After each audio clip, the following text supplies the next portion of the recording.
Jama'a assalamu alaikum wa rahmatullahi wa barakatuhu.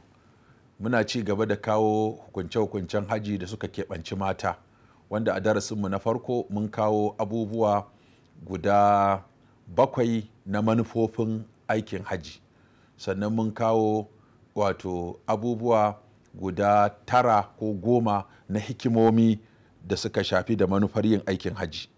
Kuma za mu shiga rukunan aikin haji. Rukunan aikin haji wanda da maza da mata duka sun yi tarayya a ciki, akwai niyya, wato ɗauko niyyar hajji daga miƙati. Na biyu akwai ɗawafi da ɗakin Allah. Na uku akwai sa'ayi tsakanin safa da marwa. Sannan kuma na 4 akwai tsayuwa arfa. Waɗannan su ne in babu su ba aikin haji. Komai za ka iya barinsa ko da kuskure ko da mantuwa ko da ganganci a ce ga abin da za ka yi a bakacinsa na kafara ko na hadaya ko kuma na fidiya wanda za ka iya kankare wannan abin. Amma waɗannan 4 in ba su samu ba, hajji ba niyya, innamal a'malu bin niyyat, ko a ce hajji ba dawafi wal yatawafu bil baitil atiq, ko a ce hajji ba sa'ayi inna safa wal marwa min sha'airillah faman hajja al baita aw itamara fala junaha alayhi an yatawafa bihima, ko a ce hajji ba arafa, kaga alhajju arafa fa iza afattu min arafatin, kaga ashe ba zai yi ai hajji babu ɗaya daga cikin waɗannan abubuwan guda 4 ba. To da haka nan da mata da maza duka sun yi tarayya a cikin waɗannan rukunai wato guda 4. Sharuɗan na ingancin aikin haji da wajabci, akwai abubuwan da suka wajaba, akwai waɗanda suke na sharaɗin inganci. Misali, sharaɗin ingancin aikin haji akwai sharaɗin karɓa. Kowace ibada ba a karɓata sai ta cika sharaɗi guda 3. Na farko imani, in ba ka da imani ba za a karɓi ibadarka ba. Na biyu ikhlasi, in ba dan Allah kai ba za a karɓa ba. Na 3 sunna, in ba akan sunna kai ba za a karɓa ba. Wannan shi ake kira sharaɗin inganci. Sannan kuma akwai sharaɗi na wato wajabci, wato kafin ya zama wajibi a kanka sai ka cika waɗannan sharaɗin, kuma su ne sharaɗi guda 5. Na farko musulunci, idan kai ba musulmi ba ne, in ka je kai haji, hajinka ba ta yi ba, in ka musulunta sai ka sake. Na biyu hankali, mahaukaci ko da an je an yi haji da shi yana cikin hauka, bai san me aka yi ba, bai san me ake yi ba, to bayan ya samu hankali sai ya je ya sake haji wacce yana mahaukacin nan, to ita ba ta yi ba. Na 3 yanci, idan bawa yana cikin halin bauta ya je ya aikin haji, to hajinsa nafila ce, bayan an yanta shi ya samu yanci sai ya je ya ta farilla. Na 4 balaga, idan aka je aka yi haji da yaro, to hajin ta yi amma nafila, bayan ya balaga sai ya je ya sake yin wata haji ta farilla. Na 5 samun iko. Iko din nan kashi 2 ne, akwai iko na kuɗi, akwai iko na jiki. Wato ikon kuɗi da jiki, ma'ana lafiyar jiki da kuma isassun kuɗi. Isassun kuɗin nan kashi 3 ne, kuɗin da za ka bar ma iyalinka, da kuɗin da za ka yi guziri da su, da kuma kuɗin da za ka biya na kujera. Su ne isassun kuɗi da za ka tafi aikin hajji. Sannan ga lafiya, cewa hajji sai kana da lafiya. Idan mutum ya zama yastadi'u badaniyan da maliyan da amniyan, wato ana buƙatan istida'a guda 3, badaniya, amniya da kuma maliya. Wato sai ya zama kana da kuɗi, kana da lafiya, sannan kuma hanya tana da lafiya, babu wato wata barazana a hanya, babu kuma wani rashin tsaro ko firgici ko yaɗo wata cuta kamar yadda aka samu a baya da makamantansu. To wannan kaga shi ma hukunci ne da ya shafi maza da mata, wanda kuma za mu ji wanda ya shafi mata a wannan bangaren. Sannan iko na lafiya da jiki da kuɗi da lafiyar hanya su ne ake bukata sharaɗi na wato wajabci.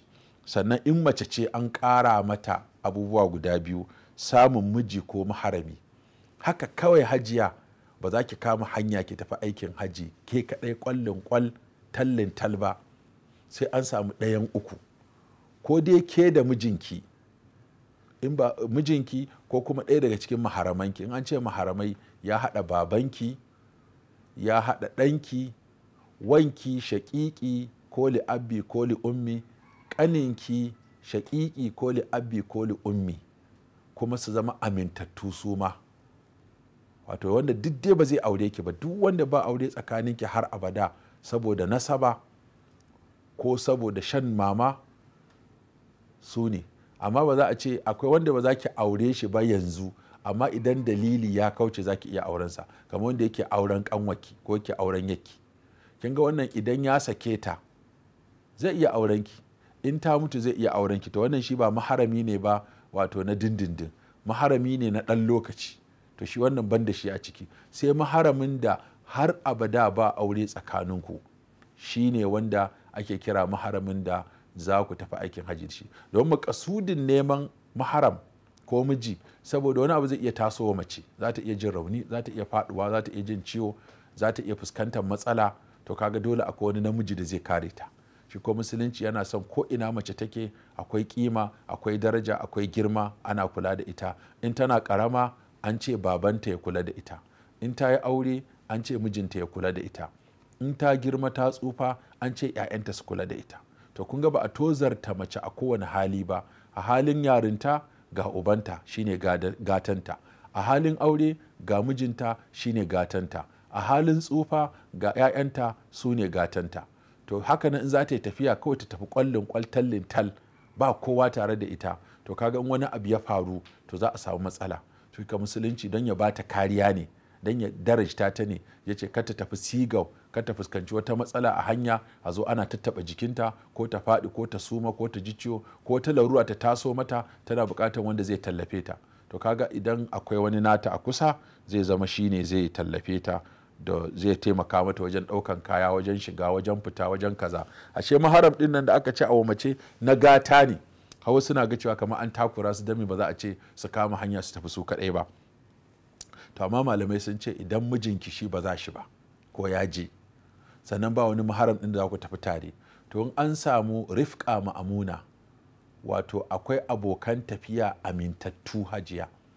Abokan tafiya amintattu ɗin nan wasu ce hukuma alhazai ake nufi, wanda a hukuma alhazai akwai malaman bita, akwai malamai masu wayar da kai, akwai jami'an lafiya maza da mata, akwai tsaro kuma da jami'an tsaro. Haka ake tafiya in group. Kin ga komai ya faru ga 'yan uwanki mata, ga jami'an lafiya za su kula da ke. Ko kuma dandazon mata ne da yawa, waɗanda wannan za ta iya taimakawa wannan, in ma haihuwa ce ta taso ko ciwo ne ya taso ko larura ta taso, akwai 'yan uwanki mata da suka sanki, ko ma mutuwa ki kai, don za ki iya tafiya haji ki mutu kuma ba a san wanda ma zai ɗauke ki ya kai ki asibiti ko ki ji rauni ko wani abu. Tun akwai mata, wasu sun ce wannan a mazhaba Imam Malik rifqa ma'amuna tana iya wakiltan wato wannan mace.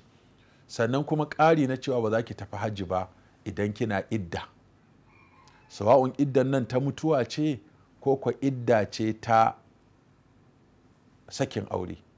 Kawai yanzu kin biya kujera, ana shirin tafiya, sai mijinki ya ce ya sake ki, to ba za ki kama hanya ki tafi ba, shikenan sai a dawo miki da kuɗinki ko ki siyar da kujerar kya tafi wata shekarar, tunda ba za ki kama hanya da idda wani ki tafi aikin hajji ba. Saɓanin a ce kin fara aikin, an ma shiga airport ko an hau jirgi ko an sauka a Jidda ko a Madina, sai kuma aka ce mijinki ya sake ki, to wannan ba za ki dawo ba, tunda ba a gida kike ba. A cikin gida ne aka ce kakki fita, amma kin riga kin fita, kin je airport, kin taka kafa za ki hau jirgi, ya ce ya sake ki, to sai ki tafiya ki, kyayi idda a hanya. In kuwa ya sake ki kina cikin gida, ko kuma shirye-shirye kike yi baki fita ba, ko kuma airport din da kika je ba ki riga an sa layin ki kin tafi hanyar shiga jirgi ba, to sai ki dawo gida ki zo ki zaman idda. In ya mai da ke shi kenan, bai mai da ke ba sai kin gama idda. Hakanan kuma kin shirya, kin biya kuɗin kujera, an gama komai, an baki fasfo, an ba miki allura, an baki komai da guzirinki, an baki atamfanki da jakakki da komai, sai kawai aka ce ai mijinki ya rasu, to kin ga ba za ki tafi haji ba, sai ki bari sai wata shekara. In ya so sai ya zama tunda kuɗinki dai ba za ki asararsu ba, kuɗinki suna nan, za ki iya siyawa da wani, tunda ana ta neman kujerar ma, ruwa a jallo ta ƙare, to kin ga za ki iya siyawa da wani ya hau kujerarki, ko kuma aje miki kuɗinki shekara mai zuwa sai ki tafi. Amma in kin riga kin hau jirgi, ko kin sauka a Jidda ko a Madina, ko kina tsaka aikin haji, sai aka yi miki waya, hajiya Allah sarki, sannu kin ji, Allah ya bada haƙuri, Allah ki ce me ya faru? Ce ai mijinki ne Allah ya masa rasuwa bayan kin taho. Kika dan yi kukanki, kika dan yi salati, kika yi istighfari, kika yi inna lillahi wa inna ilaihi raji'un, to wannan ba zai hana ki ci gaba da aikin hajjin ki ba, sai dai ki kiyaye duk abin da mai takaba take kiyayewa, dole ki kiyaye wannan ka'idodin na takaba, sai kuma ki kirga kwanakin daga ranar da aka ce miki ya rasu, in kin dawo sai ki dora akan kwanakin da kika yi. Wannan shine abubuwa guda biyu da suka karu. Kun ga ashe kenan ita mace a aikin haji wajen ɗaukan niyya da harama ba su da bambanci da namiji, cewa sai tana da lafiyar jiki za ta je ta yi da kanta, sai tana da kuɗin da za ta biya kanta ko an biya mata, sai akwai lafiyar hanya, da nan da miji da mace duk ɗaya ne. To sai aka ƙara wa mace abubuwa guda uku, cewa lalle ta zama ta tafi da mijinta ko maharaminta, sannan ya zama ba ta yin idda ta sakin aure ko idda ta kaba. Idan tana tsakanin waɗannan guda biyu kuma aka ce lokaci abin da kamar yadda muka bayani, to sai ta tsaya ta idda ta tukunna kafin ta tafi. In ko tana can to sai ta ɗora ta ci gaba da yin iddata a nan. Sannan mace tana iya wakiltar mace ta yi mata haji, tana iya wakiltar namiji ta yi masa haji. Kamar wata ta ce ya Rasulallah, hajjin farilla ta riski babana amma ya tsufa ba zai iya zama akan doki ko raƙumi ba, masa haji. Annabi sallallahu alaihi wasallam ce hujji an abiki, ki je kiwa babanki haji. Da haka malamai suka ce idan zaki iya zuwa bayan kin yi naki na farilla, ki je kiwa babanki, bayan naki kin farilla kiwa babanki ko kiwa babaki. So mace tana iya yi wa namiji haji kuma tana iya wa mace haji, wato tana iya yin haji da wakilci ga namiji ko mace, kamar yadda wato fuqaha suka lissafa. To wannan shine abubuwa kenan guda 4 sun fito yanzu waɗanda mace tana iya shiga a cikinsu dangane ga harama da ɗauko ihrami da kuma ɗaukan haji, wanda kuma za mu ji a wajen ihrami menene ya bambanta maza da mata. Wassalamu alaikum wa rahmatullah.